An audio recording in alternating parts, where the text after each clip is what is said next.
A paz do Senhor Jesus, vamos para mais um vídeo aula, nosso seminário teológico do IBBC, trabalhando a apostila 2, terceira matéria, História da Igreja 1, paramos na página 139 no último vídeo aula, retomamos na página 140, entrando no judaísmo helenístico, também chamado de judaísmo da dispersão. É uma expressão referente aos judeus que viviam fora da Palestina. Esses judeus da dispersão sofreram uma forte influência da cultura helênica. O grego passou a ser o idioma desses judeus.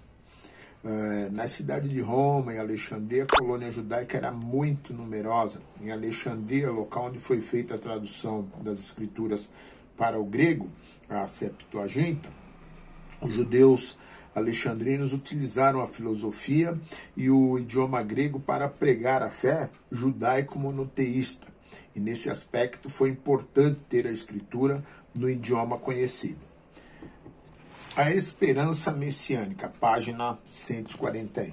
Os judeus aguardavam o Messias prometido pelos profetas, Isaías, Zacarias, Miqueias, Malaquias e Salmos, que colocasse um fim no sofrimento do povo escolhido nas mãos dos opressores cruéis.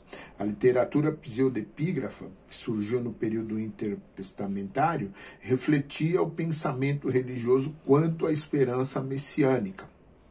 Na época de Jesus, os judeus aguardavam um Messias que reunisse entre si três fatores: um profeta,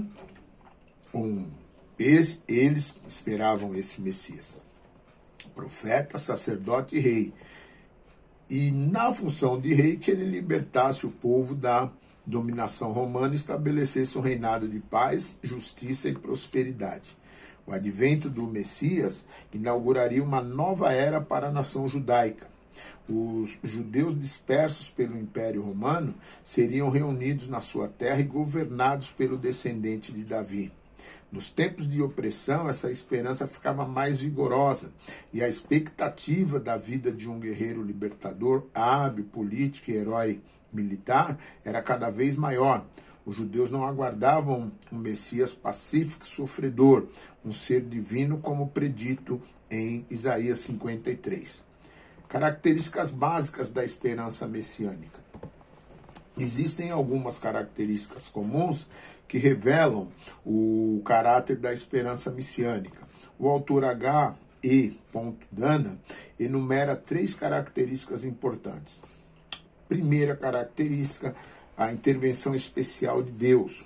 Os judeus se apoiavam na promessa de que eram uma nação eleita e possessão de Deus, por isso acreditavam numa intervenção divina para libertar seu povo.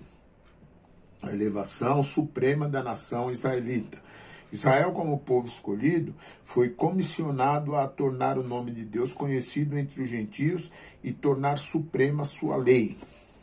Terceira característica, a submissão do mundo ao governo de Jeová e seu eleito. A supremacia de Israel incluía a submissão das nações a Israel e ao seu Deus. Nessa época áurea de submissão a gentios e às leis divinas, o Messias implantaria um reinado de justiça com princípios de uma vida justa.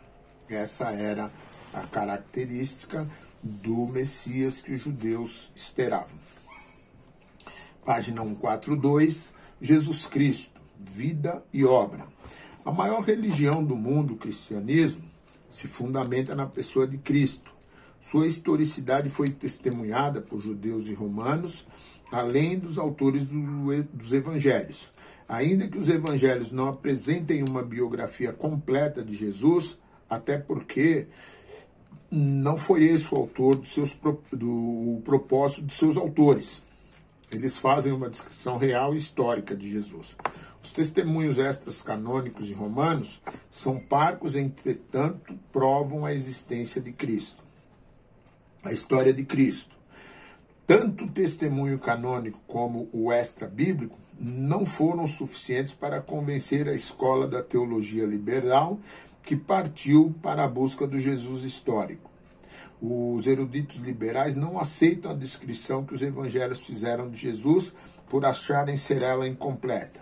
Influenciados pela filosofia racionalista do século XVIII, os evangelhos foram interpretados a partir dessa perspectiva e o resultado dessa leitura é que a historicidade de Jesus apresentada nos evangelhos foi questionada e seus milagres foram classificados como mito.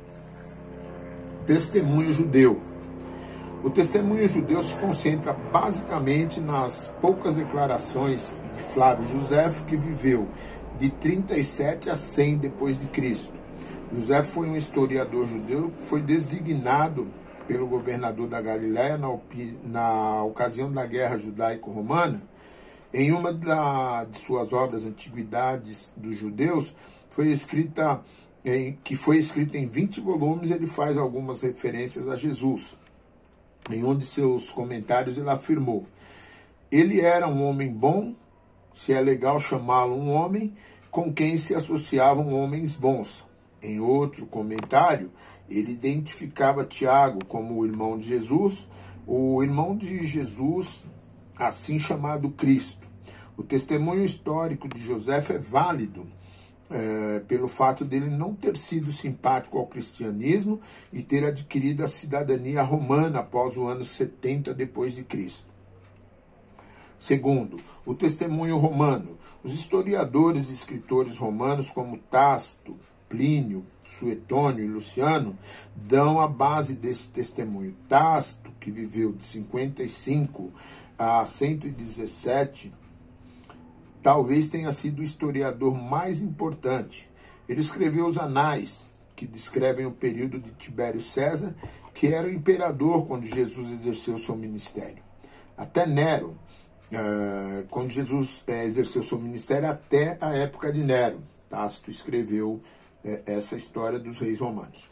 Ele registra que Nero incendiou Roma e colocou a culpa nos cristãos. Sobre Cristo ele afirmou: o nome deles, isso é, dos cristãos, vem de Cristos, que foi executado por Pôncio Pilatos, governador da Judéia, durante o governo de Tibério. Plínio, o moço, que viveu de 62 a 113, foi governador da Bitínia, e em uma de suas obras escritas, endereçadas ao imperador Trajano, ele se queixa de que os templos pagãos estavam vazios, porque os frequentadores haviam se convertido ao cristianismo. Nesta carta, ele afirmou que os cristãos cantavam hinos de louvor a Cristo como se ele fosse um deus.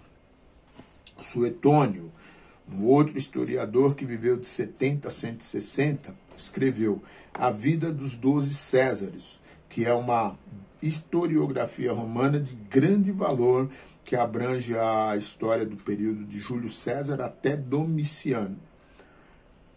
Nessa obra, ele afirmou que a expulsão dos judeus de Roma foi devido a uma confusão por causa das ideias de Crestos ou Cristo. Luciano, 125 a 190, escreveu uma sátira sobre os cristãos e sua fé, onde ele retratou Jesus como alguém que foi crucificado na Palestina por ter iniciado esse novo culto. Os testemunhos desses historiadores e escritores romanos são de grande valor histórico, principalmente porque eles são livres de qualquer suspeita nos seus registros sobre Jesus e os cristãos, já que eram hostis ao cristianismo. História de Cristo, testemunho bíblico. Os evangelhos são uma fonte a respeito da vida de Jesus. Foram feitas tentativas de se harmonizar os 4 evangelhos para se obter um relato mais completo acerca da vida e obra de Jesus. Mas mesmo assim, temos poucas informações a respeito da vida de Jesus. Para se obter um exemplo, dos 12 aos 30 anos não temos qualquer relato nos evangelhos sobre a vida de Jesus. Seu nascimento. O nascimento de Jesus foi anunciado pelo anjo Gabriel a Maria. Ele seria concebido por obra do Espírito Santo, e o seu nome deveria ser Jesus. Maria estava noiva de José, que na ocasião tentou deixá-la secretamente. Convencido através de um sonho por um anjo, foi dissuadido da ideia e recebe novamente a Maria. Nessa época, Isabel, sua prima, já estava grávida de 6 meses de João Batista, que seria o seu precursor. Jesus nasceu em Belém por volta de 6 a.C., de 6 ou 5 a.C., durante o reinado do imperador César Augusto, registrado em Lucas 2:1, em cumprimento da profecia de Miqueias. Sua infância. Há 5 relatos nos evangelhos sobre a infância de Jesus. O primeiro, ele foi circuncidado ao 8º dia. No segundo, ele foi apresentado no templo por Simão após a purificação ritual de 40 dias. No terceiro, alguns magos provindos talvez da Babilônia foram conduzidos por uma estrela até onde Jesus estava ali deitado recém-nascido. No quarto, José e Maria fogem para o Egito, fugindo da ordem, por ordem divina, fugindo da ordem de Herodes, que mandou matar todas as crianças. O quinto, quando Jesus estava com 12 anos, seus pais o levaram para comemorar a Páscoa em Jerusalém e na volta para casa, no caminho, sentiram a sua falta. Então, esses são os 5 relatos da vida de Jesus, na sua infância, os únicos até os 12 anos, e depois dos 12 ao 30 já não existe nenhum relato sobre a vida, as atividades de Jesus. Ministério na Judéia. O evangelista João fornece as informações sobre a vida e os milagres de Jesus na Judéia. Ministério na Galiléia. Quando Jesus foi para a Galiléia e fez Cafarnaum o centro de suas atividades, o primeiro milagre foi numa festa de casamento, quando ele transforma a água em vinho, registrado em João 2, do 1 ao 12. Muitos discípulos foram chamados da região da Galiléia e se tornaram seus discípulos. Ministério de Pérea. O ministério de Jesus em Pérea está registrado exclusivamente em Lucas, que é material peculiar a Lucas. O ministério na Pérea deve ter durado de 6 a 9 meses. Em Pérea, Jesus afirmou ser necessário ir a Jerusalém e sofrer as consequências de sua missão, que culminaria na sua morte. Ministério de Jerusalém, a última semana. Segundo o relato de João, o ministério de Jesus durou mais de uma semana. A semana da paixão e o auge do ministério de Jesus, o auge do ministério de Jesus. Nós encerramos na página 144 e damos prosseguimento na página 146, tratando dos apóstolos. Que Deus abençoe e boa aula.